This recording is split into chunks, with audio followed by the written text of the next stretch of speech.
Hello, my wonderful people. Good morning, good afternoon, good evening. Here this breaking news. This one is coming all the way from Ohanaeze. Ndị Igbo, abịa Ohanaeze Ndori, as IPOB used to describe them. Ohanaeze urges Buhari, Tinubu, others to address this particular issue that is ravaging the entire southeast concerning the Biafrans and the ethnic profiling of Igbos in Lagos State. So the thing take bill, they don't turn the Igbos, the Biafrans most especially, into second-class citizens in their own country, in their fatherland. Even people who travels outside of Nigeria, I mean, if you went to other African countries, you went to Europe, Asia, and the rest of them, you find out that you have respect and rest of mind in another man's land rather than in your own country. This humiliation, this finish, is getting out of hand, and the Igbos are not doing anything. That is the problem we are having and we are facing in that particular set part of Nigeria, which is the southeast. Everybody is ignoring what is happening simply because an adage in Igbo language says, all these people that is keeping silent, I am very, very sure one day it will surely get to each and every one of them, and then they will understand. Just like what happened though when the unknown gunman was killing and maiming the southeasterners in their own land, in their own ancestral land. Nobody says anything. The government of the day and all the prominent men, they refuse to comment. But when there's an attempt on Andy Uba or whoever, whether Andy Uba or be Chris Uba, then every eye is raised. The governor remembers that there's something that happened in the state. So it does mean that the blood of the poor are not valued in this country called Nigeria, is what I don't understand. It is high time the Igbos go back to their homes. It is high time the Igbos wake up to their responsibility. It is high time they realize that this country called Nigeria is no more working for them. You don't want the Igbos. You don't want them to vote. You don't want them to also go. What do you want? You want to turn them to slaves almost all the days of their lives? After the Biafran war or the genocide that the federal government of Nigeria with its allies, UK and the rest of the countries perpetrated against the Igbos. Yet, at the end of it, it is no guinea, no victim and no one vanquished. Still yet, that the era of war, the era of discrimination is still in the blood of those people that so-called born to rule. I mean, it is high time that the Biafrans wake up. It is high time that the Igbos in general wake up and put an end to this discrimination and to this finish, because it is really getting out of hand. I'm very sure that very soon they will talk over the eastern states and tell you where to vote and where not to vote, because if they allow this rascality of the president-elect, if they allow this rascality or this Agberoism that is about to take over the entire Nigeria, then be rest assured that even Igbos in their own ancestral land, they are not safe and they will not be allowed even to exercise their civic rights to vote. So that's what the thing take be. I will have another headline here. You should have selected winners instead of wasting over 300 billion naira in this sham. Simi, that our superstar and singer and artist, Simi, he don't blast INEC. Of course, that is the simple truth. We cannot tell me that this nonsense that they conducted, you spend over 300 billion naira. What for? 100 and something million, I be 200 or 300 million dollars is what you use to arrange or to organize this nonsense that is called election. Even the deaf and dumb will shout Jesus if they hear this. Tinubu will turn Nigeria into Hitler's Nazi state. Atiku condemns attacks on Igbo, fires on Onoga and Fani Kayode, who are into ethnic profiling of the Igbos. For what? Is it for Eba? Or is it for Gare? That is what I don't understand. 6 people is considered missing as gunmen attack INEC officials in Kogi State. Now, so my people, we're about to take off from this very early Tuesday morning broadcast. If you never subscribe to my channel, please endeavor to do that as soon as possible. In case you are wondering who is here, my name never change. I still remain Ohanaeze Okute. I am the speaker and also the broadcaster of Okute Daily Talk, coming all the way from your own side at your backyard, because I never stay far. I'm always there. If this is your first time of hearing my voice, please, you are highly welcome. Endeavor to subscribe and also join this family, because this is where we will get all the latest news you need to know about this election in Nigeria, about this election, about the attacks, about the IPOB, Mazi Nnamdi Kanu, and the rest of the news that is making waves on the internet. So my good brothers and sisters, my viewers and listeners and subscribers all over the world, welcome to this early Tuesday morning broadcast. Today happens to be the 21st of March in the year of 2023. So please, tighten your seatbelt. Let us move into the business of the day, because the Ohanaeze and Igbo, sometimes they will talk like human beings, sometimes they will act like animals. I don't know where they belong, whether they are kind of Ogumagana, this chameleon. If you go to green, you turn to green. You go to red, you turn to red. Tomorrow you will find out they will come out again and begin to tell us that they placed $50,000 or more bounty on the head of Simon Ekpa or Mazi Nnamdi Kanu. So I don't even know where they belong. It's like they always follow the wave. But whichever way it is, Igbos, it is high time you people return back to your home. Enough is enough.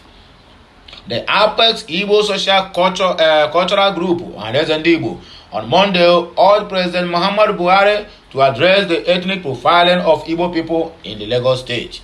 The group's National Publicity Secretary, Alex Ogbeneya, who made the call in a statement in Enugu, also appealed to the Inspector General of Police, Osman Alkali Baba, the Department of State Service, DSS, Lagos State Governor, Babajide Sanwo-Olu, and the President-elect, Asiwaju Bola Ahmed Tinubu, to wade into the issue. There were reports of attacks against the Igbos in Lagos over their alleged undue involvement in the politics of the state. Ohanaeze lamented that the Director of Media and Publicity Secretary of the APC Presidential Campaign Council, Bayo Ononuga, and his likes, who had issued threats against the Igbos in Lagos, have not been persecuted. It appealed to the federal government to end the humiliation meted out to the Igbos in the state. The statement reads, "We therefore call on the President and Commander-in-Chief of the Armed Forces of the Federal Republic of Nigeria, the Inspector General of Police, the Director of the TSS, and the Governor of Lagos State, as well as Bola Ahmed Tinubu and others, to wade into this ethnic profiling of the Igbos in Lagos." The question on every lip is, what have the Igbos done? Ohanaeze wants to let the world know that Ndi Igbo have paid the ultimate price for the unity of Nigeria. It is once more pointed out that Lagos was the capital of Nigeria at the Nigerian independence in 1960, just like Abuja is today the capital of Nigeria. It is of course highly inconceivable for a particular ethnic group to be excluded from the social, economic, and political activities in the Federal Capital Territory of any country or in any part of the country for that matter, instead of the commendations and plaudits for the invaluable contributions of the Igbo in Lagos State. Some miscreants have taken barbarism to the extreme by killing and maiming the Igbo because they came out to vote in a democratic election. And the government of the day have not said anything about it. In fact, it seems like the government of the day are the ones that is supporting them, supplying them with all kinds of arms and ammunition to destroy the Igbos and what they have labored for so many years. This is because Ohanaeze cannot forget the lives of Olusegun Obasanjo, Chief Ayo Adebanjo, the Afenifere, and indeed all those eminent Yoruba that stood on the side of justice, equity, and history by supporting Mr. Peter Obi of the Labour Party for the presidency of Nigeria in the 2023. Neither are we unaware of the numerous Igbo sons and daughters whose spouses are from the Yoruba ethnic group. In the First Republic, a Fulani man was elected the mayor of Enugu State. In the last Saturday governorship and House of Assembly elections, a Yoruba man, Chinasa Abiola, was elected as a member of Abia State House of Assembly to represent Umuahia South constituency, state constituency. Or they hear him? Okay, now. But they fear that the only way they can repay the Igbos for all their sacrifices to put this country together is ethnic profiling. Well, the time shall tell. Igbos will watch Tinubu rule till 2031 and then hand over to Northerner Joe Igbokwe, Mox Southeast. That is where you will stay. Well, let us see what happens. Let us do what? Let us see what happens. You should have selected the winners instead of wasting 300 billion in this sham Simi, last INEC chairman and his ad hoc staffs. The popular Nigerian singer Simi Sola Ogunleye Kosoko, better known as Simi, has berated the Independent National Electoral Commission INEC over the budget spent in these concluded general elections. She urged that the budget of 300 billion naira could have been used to fix schools and hospitals. Speaking via Twitter on Monday, the mother of one insisted that the electoral body should simply have selected the winner of the elections by pointing them out instead of wasting the huge amount of money in conducting a rigged elections. She tweeted, 300 billion naira budget for this joke of an election at INEC Nigeria. You might have as well given them back the money to fix some hospitals and schools and just used a finger to point at the people you wanted to select. She added, the blatant rigging and nobody in power address it. Giant of laugh out loud, giant problem of Africa. Anybody that saw the disenfranchisement and didn't condemn it better keep their prayers for Nigeria. She doesn't need prayers from people like you, and that is how the thing take be. So my good people, when I don't hear them all, we are moving to the next line of action. Tinubu will turn Nigeria into Hitler's Nazi state. Atiku condemns attacks on Igbo, fires on Onoga and Fanikayode. The president candidate of the People's Democratic Party (PDP), Atiku Abubakar, has stated that under a Bola Tinubu presidency will be reminiscent of Germany under Adolf Hitler's, where Jews were targeted and rights to vote and speak were suppressed.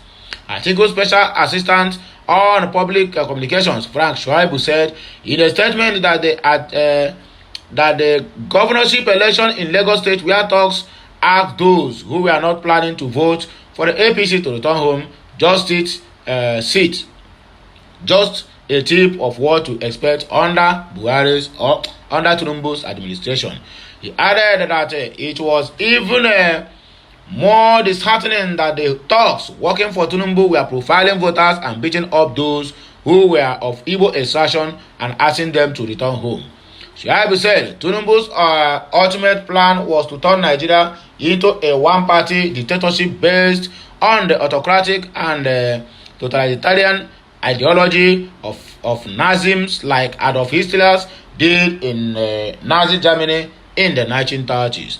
Atiku stated what the world witnessed in Lagos at the March 18 governorship election was nothing short of Nazism. It was the tactic employed in Adolf Hitler in the 1930s. At that time, they engaged in profiling and used the Jews as their punching bag. Today, Tinubu has launched an assault on the Igbo and all non-Yoruba speakers in Lagos State. Tinubu has adopted fascism with a disdain for liberal democracy. With what happened in Lagos, Tinubu has elevated dictatorship, scientific racism, and Yoruba tribal supremacy, and wants to take it to the federal level, which God will not allow them to do what? To succeed. When they see that they cannot win an election, they resort to profiling and whip up tribal sentiments and violence. They did it against Jimmy Abaje in 2015 as well. Tinubu has ruled Lagos for 23 years. Under his watch, the APC wins all local government elections. When it is time for governorship and state assembly election, he unleashes his thugs, who also targeted non-Yoruba ethnic groups, as you saw in Lagos on this 18th, which is Saturday. Those that resisted the thugs were beaten. This is how he has maintained a grip on the state and has turned it into a one-party state. It is what Tinubu plans to bring to the center, a Nazi style of leadership that will make Nigerians view the past military dictatorship of Sani Abacha with a nostalgia. May God save us. Fani Kayode and Onanuga. Articles held lambasted the spokesperson for Tinubu's campaign council by Onanuga and Fani Kayode for encouraging the intimidation of Igbo people in Lagos. He said their statements were a reflection of their principal, who 2 days after the election have failed to condemn the violence.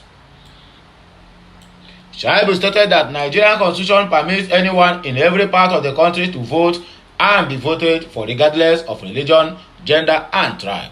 He said what Tinubu had done was to return and reverse some of the democratic gains that Nigeria has made. Shaibu added, Bayo Onanuga, a hitherto respected journalist who claimed to have contributed to fight against dictatorship, is now supporting injustice and attacks on Igbo for daring to vote in Lagos. This is what happens when you associate yourself with Bola Tinubu. Your mind and your soul get corrupted and you begin to act like a moron. For Fani Kayode, a man who was Nnamdi Kano's handbag, he has suddenly become an ethnic supremacist, encouraging the suppression of the Igbo people in Lagos, all in a bid to impress his paymaster.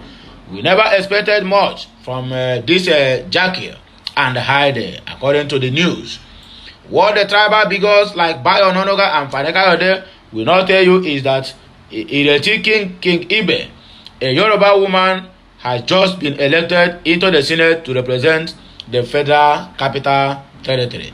Nobody is going there to chase her away. And it's under the same Labour Party, and they are celebrating her. 6 people have been declared missing as government attack INEC officials in Kogi State. 6 persons have been declared missing following an attack by government on Homer buses carrying Independent National Electoral Commission INEC officials in Kogi State in the early hours of Sunday. The 6 missing persons include 2 serving National Youth Service Corps, NYSC members, and 4 others. Several persons, including policemen and drivers of the buses, sustained gunshot wounds in the attack. The injured persons are currently receiving treatment at the Federal Medical Center, Lokoja.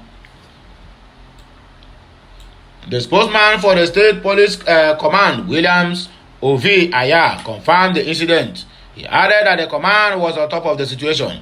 We are aware of the sad incident and preparing to issue a statement on the attack, the spokesman added. According to them, we are preparing to issue a statement, not even for you to investigate or go for those ones who have unleashed this terror on the INEC officials. Nigeria, how do we get to this point?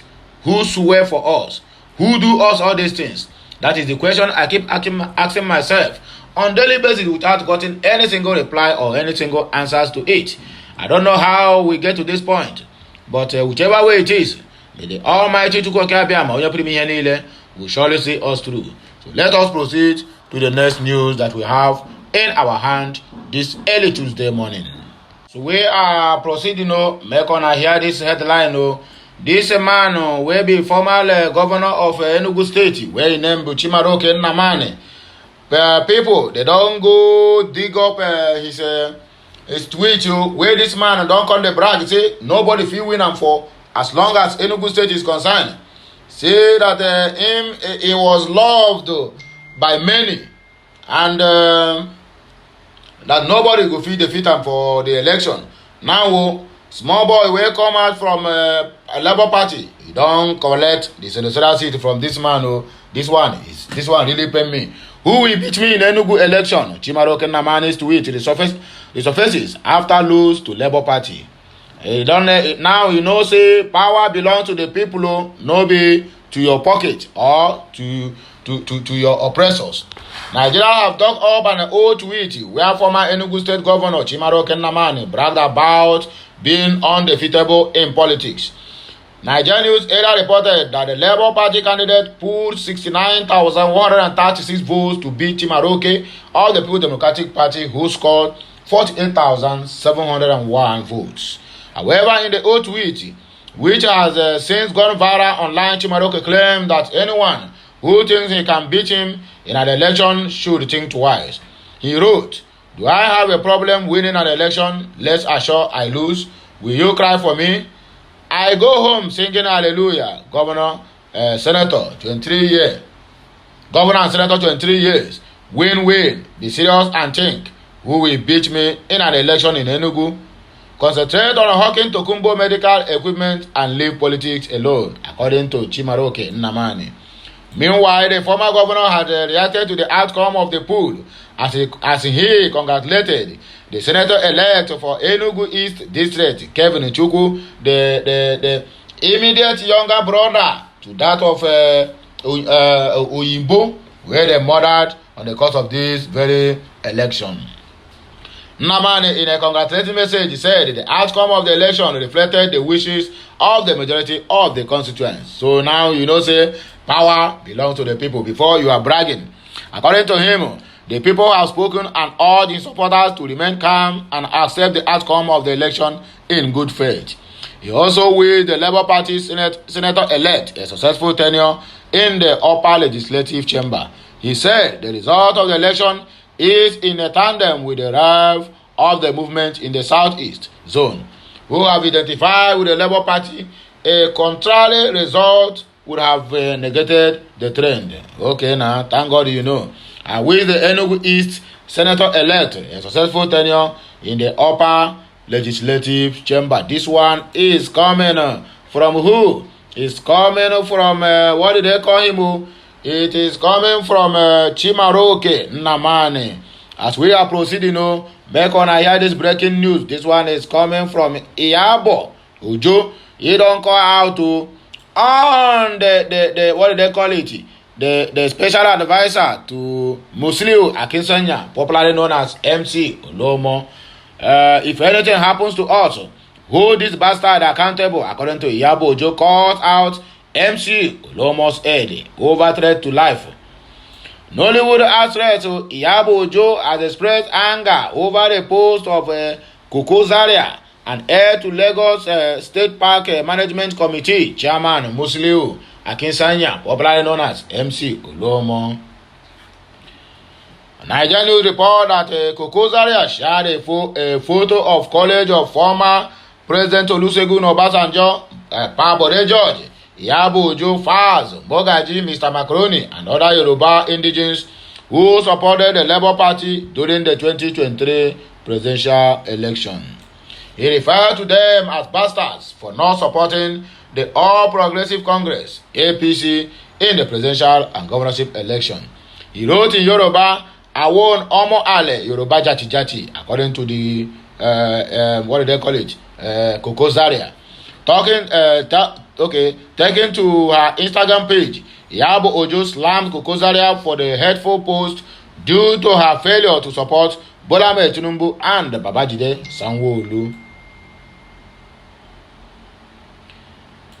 The thespian further called the attention of the Nigerian police in his post, adding that MC Olomo's head should be held responsible if anything happens to them. She wrote, "You put up our pictures on your page and cause us omale because we didn't not support your candidate." So what do you people call this at Nigerian police? Is this also a joke to you? If anything happens to us, you all should be held this bastard accountable. You must be mad, according to Iyabo. So now, my people, that's all the thing take bio. And I here we carry our kaya and I go with the go show. If you never subscribe to the channel, please make sure you subscribe and make sure you turn on the notification button so that you'll be notified each time we go live or post something new on this channel or any other channel related to Okute Daily Talk. So my good people, now here I don't the waka make on enjoy on a day. Now bye be this on a way done.